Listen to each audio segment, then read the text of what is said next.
Media మిత్రులందరికీ నమస్కారం. ఈరోజు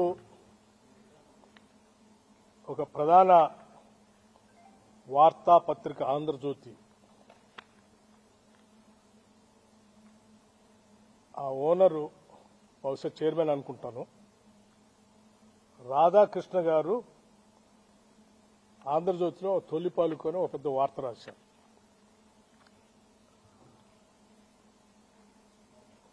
అందులో రాష్ట్రంలో బొగ్గు గనుల కోసమే కొన్ని వార్తా కథనాలు వండించబడతా ఉన్నారని వారు రాస్తూ దాంట్లో నా పేరును కూడా తీసుకొని వచ్చి వారు పెద్ద అక్షరాలతో రాశారు. ముందుగా అసలు సింగరేణి కాలరీకి సంబంధించిన ఆస్తులు బొగ్గు గనులన్నీ కూడా తెలంగాణ ప్రజల ఆత్మాది. తెలంగాణ రాష్ట్ర ప్రభుత్వం ఈ రాష్ట్రానికి సంబంధించిన ఆస్తులు. ఆ ఆస్తుల్ని ఈ ఆత్మని కాపాడి భవిష్యత్ తరాలకు అందించడమే నా ముందు ఉన్నటువంటి ఏకైక లక్ష్యం.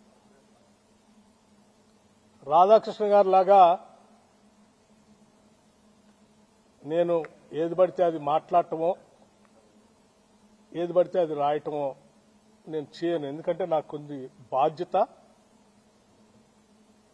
ఒక విధానం కూడా ఉంది. ఎందుకంటే నేను రాజకీయాల్లోకి వచ్చిందే ఒక లక్ష్యం కోసం వచ్చాను.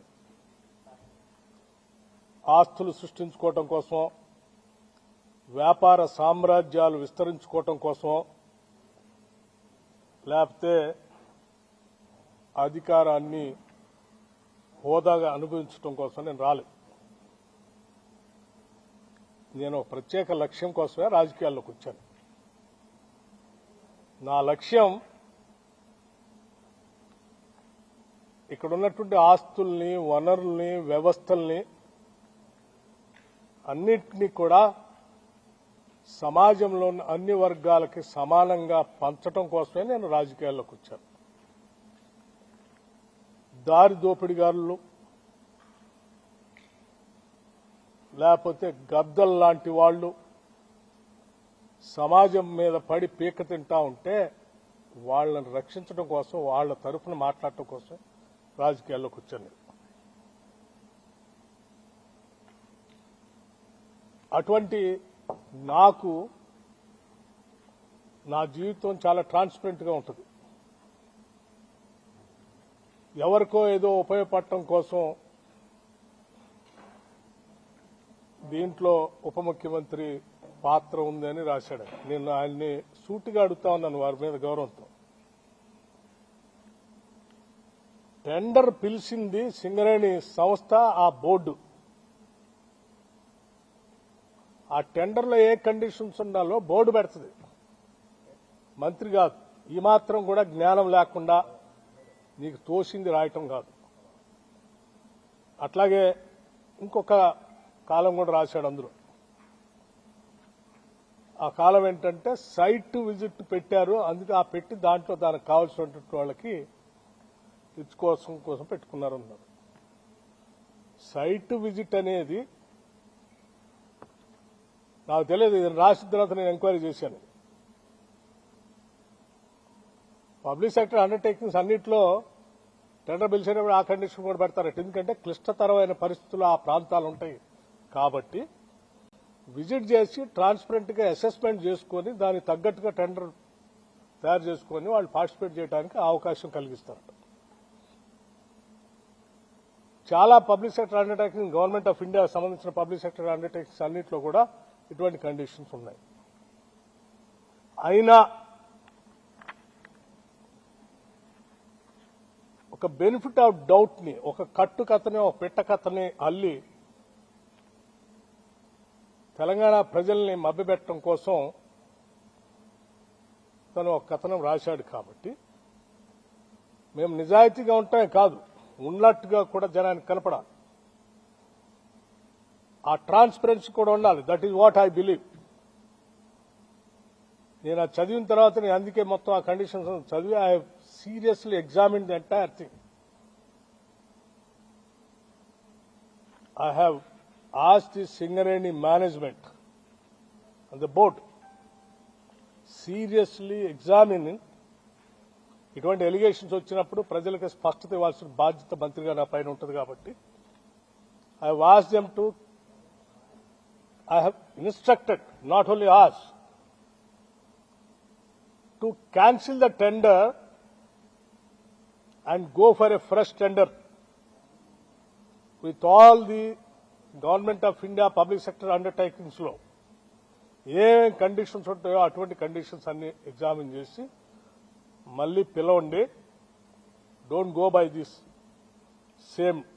ఇంతవరకు అంటే వాళ్ళు చెప్పింది సార్ టెండర్ ఇప్పుడే పిలిచాము, ఇంకా అసలు ఎవరు పార్టిసిపేటే చేయలేదు, అప్పుడే ఎవరికో ఇచ్చినట్టు ఎవరికో ఇవ్వటం కోసం దీంట్లో చేస్తున్నారని రాసిన దానికి మేమెట్లా బాధ్యులం అంటే నేను చెప్పాను that is a different part, leave it. ఆ రాసిన ఆయనకి ఎవరి మీదో ఏదో ప్రేమ ఉండొచ్చు, లేకపోతే నేను మొదటి నుంచి కాంగ్రెస్ పార్టీలో ఉంటే రాజశేఖర రెడ్డి గారికి అత్యంత సన్నిధులుగా ఉండటం వల్ల రాజశేఖర రెడ్డి గారి మీద ఉన్నట్టు కోపంతో నా మీద కూడా కోపం చూపించడానికి రాసి ఉండొచ్చు. కానీ ఇవన్నీ రాష్ట్ర రాజకీయాలకి సింగరేణికి సంబంధించినవి కాదు, పాలనకు సంబంధించినవి కాదు. ఒక బెనిఫిట్ ఆఫ్ డౌట్ వచ్చింది కాబట్టి దాన్ని క్యాన్సిల్ చేయండి. మిగతా విషయాలన్నీ కూడా నేను రాధాకృష్ణ తేల్చుకుంటాము. ఇది ప్రజలకు సంబంధించింది కాబట్టి ఇమ్మీడియట్ గా క్యాన్సిల్ ఇట్ అని చెప్పండి. I'm already instructed the Singareni board people to cancel it. ఇక రాధాకృష్ణ విషయానికి ఈ కట్టుకథ పిట్టకథ రాసిందని అన్నిటికీ అతను ఏ ఉద్దేశంతో రాశాడు, ఎందుకు రాశాడు, ఏ రాజకీయ ఉద్దేశం ఉంది, దాని వెనక ఎవరుండి నడిపిస్తున్నాడో అన్ని విషయాలు మళ్ళీ తిరిగి వచ్చిన తర్వాత నేను మొత్తం ఫుల్ ఫ్లెడ్జ్డ్ గా ప్రెస్ని పిలిచి నేను మాట్లాడతాను. అప్పటి వరకు మాత్రం I just want to make it very clear to the people of Telangana that నేను ఈ బాధ్యతలో ఉన్నంత కాలం ఏ గద్దల్ని, ఏ దోపిడీదారుల్ని, ఏ వ్యవస్థీకృతమైనటువంటి క్రిమినల్స్ ని తెలంగాణ ఆస్తులపైన కానీ తెలంగాణ వ్యవస్థలపైన కానీ నేను పడనేను. I will be keep protecting those things. I will stand for that. Thank you. సరే, ఇది సింగరేణికి సంబంధించి అందుకే అన్నాను నీకు లేకపోతే మిగతా మీడియా సంస్థకి మీ ఇద్దరి మధ్యన ఏ సంబంధాలు ఉన్నాయో, ఏ వైరం ఉందో అది మీ ఇద్దరు తెలుసుకోవాల్సింది. మీ ఇంట్రెస్ట్ల కోసం రాష్ట్రాన్ని, పాలనని, ప్రభుత్వాన్ని, అందులో అధికారుల్ని, మంత్రుల్ని లాగుతామంటే చూస్తూ ఊరుకోవడానికి ఎవరు సిద్ధంగా లేదు.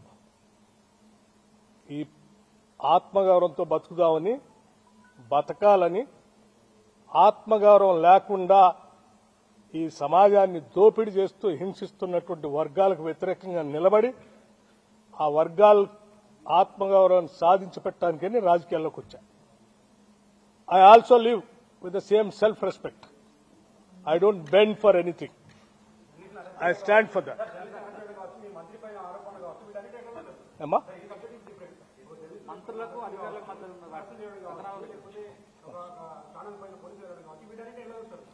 చాలా దురదృష్టం. That's what I'm saying.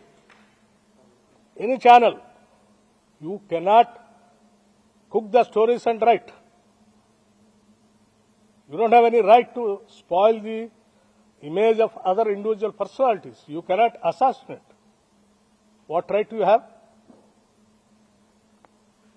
After cabinet, yes. Now I have to rush to the Khammam and Amma. మా మంత్రులందరూ ఒక్క నిమిషం, మా ముఖ్యమంత్రి గాని మంత్రులు గాని ఈ రాష్ట్ర ప్రజల విస్తృత ప్రయోజనాల కోసం పనిచేస్తా ఉన్నారు. నీ అవసరాల కోసం వీళ్ళ మధ్యలో ఏదో కట్టుకథలు సృష్టించి విభేదాలు సృష్టించడం కోసం ప్రయత్నం చేస్తే నువ్వే విజయం సాధించలేవు. నీ చిల్లర కథనాలకి భయపడేవాళ్ళు ఎవరు లేరు. తెలియ చెప్తారు అది కూడా అమ్మా. ఎవరన్నది అది పేరు చెప్పండి. ఎవరన్నది ఇది ఎవరు రాసింది ఎస్. మరి ఆయన ఏడ కూర్చొని విన్నాడో, ఏడ చూసి రాశాడో నాకు తెలియదు. అది కూడా అడుగుతాను. Question of my self respect. నేనేం గాలికి రాలేదాకా 40 సంవత్సరాలు సభలో సభ బయట పోరాటం చేస్తూ ఈ సమాజం కోసం అడ్డంగా నిలబడి పోరాటం చేస్తుంటుంటాడు. నీచ నికృష్టపు దిగజారిపోయి రాజకీయాల కోసం ఇటువంటి కట్టుకథనాలను సృష్టించడమో లేకపోతే వాటిని స్ప్రెడ్ చేయటం చేసే అంత వీక్ క్యారెక్టర్ కాదు బట్టి విక్రమార్క.